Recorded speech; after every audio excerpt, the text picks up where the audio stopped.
மத்தேயு 5வது அதிகாரம் 3வது வசனத்தை வாசிங்க. மத்தேயு 5வது அதிகாரம் 3வது வசனம்.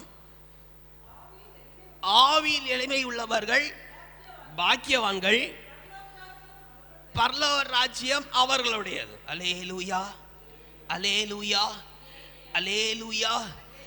ஆவியிலே எளிமை உள்ளவர்கள் பாக்கியவான்கள், பரலோக ராஜ்யம் அப்பேற்பட்ட உடையது. அல்லேலூயா.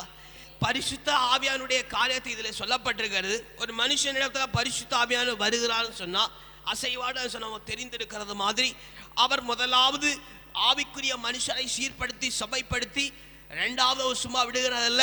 இந்த மாம்சத்தின் குணநலங்கள் மாம்சத்தின் வாழ்க்கையும் அவர் எப்படி ஆவிக்குரிய வாழ்க்கையை சீர்படுத்தி சபைப்படுத்தி வைக்கிறாரோ அதே போல அவர் வைக்கிறவர். அல்லேலூயா, அல்லேலூயா. அதான் சொல்லப்பட்டு உங்களுக்கு ஒரு தேற்றவாளை தருகிறேன், அவர் உங்களை சத்தியத்தின்படி போதித்து நடத்துவார். அல்லேலூயா, அல்லேலூயா.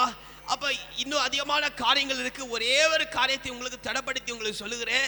தேவனுடைய ராஜ்யத்தின் காரியத்தை நீங்க சுவிசேஷமாய் மெயினா போகும்போது, இல்ல ராஜ்யத்தின் காரியத்தை நீங்க பிரசங்கிக்கும் போது, சுவிசேஷம் அல்ல பிரசங்கிக்கும் போது மெயினா தேவைப்படுகிற காரியம் ஆவியிலே எளிமை தேவை. அல்லேலூயா, அல்லேலூயா, அல்லேலூயா, அல்லேலூயா, அல்லேலூயா.